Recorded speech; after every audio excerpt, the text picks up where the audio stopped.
I was 20 years old when my brother and I lived in one apartment in Hungary, Budapest, and I had a production company. And my brother and I and the production company fell back financially, big time. We started to look for an opportunity where we can make this much money in this period of time.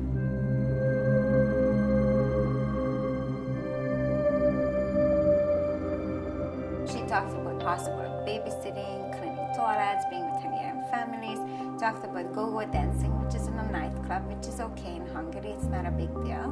We were very desperate for money, so she said, we can buy your ticket, just give me your emergency information, mom, dad, everything, name of your cat, address, like they're really concerned about you, right? So I just gave them all the information, and next thing you know, I was on the flight in 2 weeks to Canada.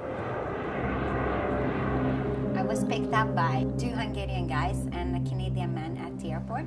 They take me to a motel. They said, you know, it cost them so much money to fly me to Canada.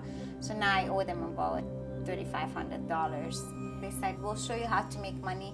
We'll take you where the other girls are, and you're going to be able to make so much more money. They did take me to a club, which was 5 minutes away from the motel, and that was a strip joint. They told me to go with this Canadian guy, and there's some paperwork I have to do in the office.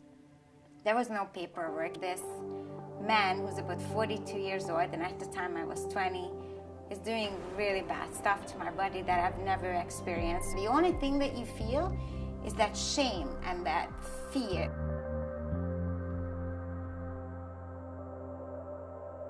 Every single thing that they tell you, all day, every day, eventually you are even scared of your own shadow. Do not leave the motel, do not leave the club, don't talk to anybody. Constantly they're putting in your brain what happened to girls that went to the police, what happened to a girl who would just leave the motel and don't come back. So we worked about 17, 18 hours a day, and at the end of the day, which is 6 a.m., they would come to your room and take your money. And I used to get like an egg salad sandwich once a day. That's what I ate. So that's how we lived. We lived in a motel. We worked. We slept maybe 4 hours. In the morning, sometimes we would have guys coming into our motel room and just help themselves with our body. I paid off my debt a long time ago. Eventually, you lose your mind, and then you become a zombie, and then you just do it because everyone else does it. Nobody died from it. And you still don't understand what you've been through. You still don't understand that you are trafficked and trapped. I did feel trapped because I remember I would sit in a window at the motel and I look at other people, how they are free to move around, right? Can I just do that one day? I didn't even realize it then that something is so wrong here. Towards the end, I did. So eventually I got to the point when I said, you know what, I need to get out of here. I'm going back to Hungary. I got a hold of a Hungarian dictionary, and through the dictionary, I was trying to communicate with a couple of staff members in the club that I actually felt comfortable with. I had no idea how to say it, so I would be like threat, fake, passport, me, scared, help. So they would put the story together as much as they could. We figured it out, a plan. The manager and a couple of other people helped me to get my stuff, and they put me in a limo, cab limo, and they paid the driver. And this was the first time after 2.5 months being in Canada that I actually left the club and not getting yelled at. We're driving out of the city, and I don't know where I am, and it's just so beautiful. I saw a newspaper from Toronto Sun.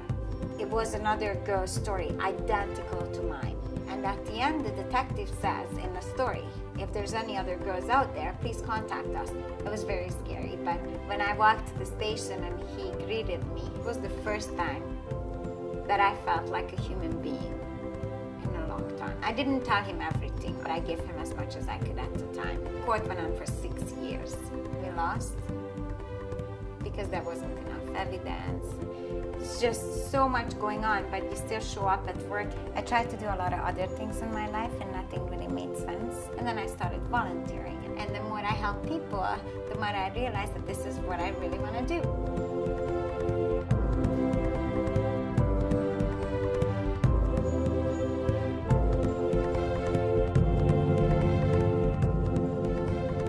I would never change what happened because of what I do today.